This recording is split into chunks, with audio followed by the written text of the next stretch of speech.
Hi viewers, welcome to Prajabhiprayam. ప్రతి మాట ప్రజల మాట. ఆంధ్రప్రదేశ్లో ఉన్నటువంటి రాజకీయాలు ఒక్కసారి పరిశీలిస్తే వైకాపా పార్టీ అధికారంలో ఉన్నప్పుడు ఉత్తరాంధ్రకు ఎటువంటి సంబంధము లేనటువంటి వ్యక్తి విజయసాయిరెడ్డి అక్కడ మకాం వేసి ఉత్తరాంధ్రలో ఉన్నటువంటి ఆస్తుల మీద కన్నేశాడనే మాట వాస్తవం. మనందరికీ చాలామందికి తెలుసు. విశాఖపట్నంలో ఖాళీగా ఉన్నటువంటి స్థలాలను, ఖాళీగా ఉన్నటువంటి ఇళ్లను ఆక్రమించుకొని అదేవిధంగా హరిత రిసార్ట్స్ని అన్యాయంగా పడగొట్టేసేసి అక్కడ కూడా కొన్ని ఆక్రమణలు జరిపారనే మాట అందరికీ తెలిసినటువంటి విషయమే. రీసెంట్గా మరి కాకినాడ పోర్ట్లో కూడా విజయసాయిరెడ్డి గారి హస్తం ఉందని చెప్పి సిఐడి వాళ్ళ దృష్టికి రావడం జరిగింది. అక్కడ ఏదైతే పోర్టుకు సంబంధించి గతంలో ఆ భాగాలను కొన్నటువంటి మరి కేఎన్ రావు గారు సిఐడి వాళ్ళకు ఫిర్యాదు చేసినటువంటి సందర్భం మనం చూసాం. దీంతోపాటు సిఐడి వాళ్ళు పరిశీలిస్తే వాళ్ళకు కూడా విస్తుపోయే నిజాలు కొన్ని బయటకు వస్తూ ఉన్నాయి. రీసెంట్గా జరిగినటువంటి అంశాల్లో తన జోక్యం ఏంటనేది తెలుస్తుంది. రీసెంట్గా విజయసాయిరెడ్డి గారు కూడా నా మీద అక్రమంగా కేసులు పెట్టారు, నేను కేఎన్ రావు గారి మీద, చంద్రబాబు నాయుడు గారి మీద పరువు నష్టం దావా వేస్తానని చెప్పి మాట్లాడుతూ ఉన్నారు. విజయసాయిరెడ్డి గారు, మీకు పరువు ఎక్కడ ఉందండి పరువు నష్టం దావా వేయటానికి? మీరు పెట్టే ప్రతి ట్వీట్లో కూడా తెలుగువారు ఎవరైనా కానీ మిమ్మల్ని అసహించుకుంటారు. మీరు పెట్టే ట్వీట్లు ఆ విధంగా ఉంటాయి. రీసెంట్గా కూడా చంద్రబాబు నాయుడు గారికి, పవన్ కళ్యాణ్ గారికి మధ్య అగాధం పెంచే విధంగా ఒక ట్వీట్ పెట్టాం.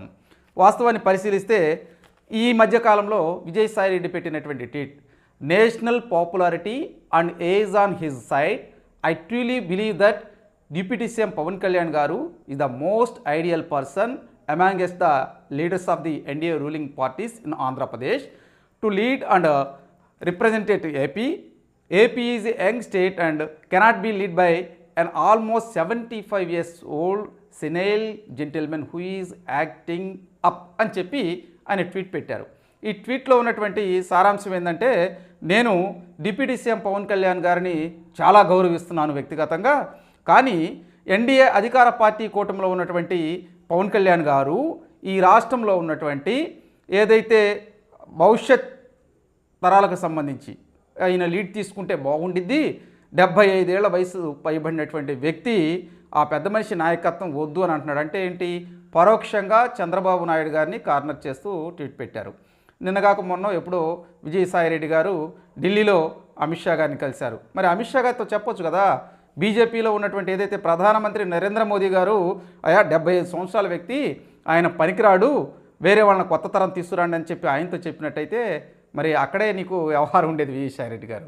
మీరు ఇక్కడికి వచ్చేదో గొప్ప గొప్ప మాటలు చెబుతూ ఉన్నారు, వాస్తవ పరిస్థితులకు దూరంగా మీరు మాట్లాడుతూ ఉన్నారు. ఇవన్నీ ఎందుకంటే విజయసాయిరెడ్డి అనేటువంటి వ్యక్తి ఏదైతే ఆ కాకినాడ పోర్టుకు సంబంధించినటువంటి విషయాలు కావచ్చు, అదేవిధంగా ఈ రేషన్ అక్రమంగా తరలించినటువంటి విషయాల్లో కావచ్చు, గతంలో జరిగినటువంటి మాదక ద్రవ్యాల విషయంలో కావచ్చు, అదేవిధంగా మీకు విశాఖపట్నంలో ఆక్రమించినటువంటి ఆస్తుల విషయంలో కావచ్చు, అదేవిధంగా అరబిందో ఫార్మాతో కలిసి ఈయన ఈ రాష్ట్రాన్ని దోచుకున్నటువంటి వైనం కావచ్చు, ఇవన్నీ కూడా సిఐడి వాళ్ళు బయటకు తీస్తారనే దురుద్దేశం, అంటే భయంతోనే ఒక విధంగా చెప్పాలంటే విజయసాయిరెడ్డి గారు బయటకు వచ్చేసి పవన్ కళ్యాణ్ గారి మీద ఏదో సాఫ్ట్ కార్నర్ ఉన్నట్టు మాట్లాడుతూ ఉన్నారు.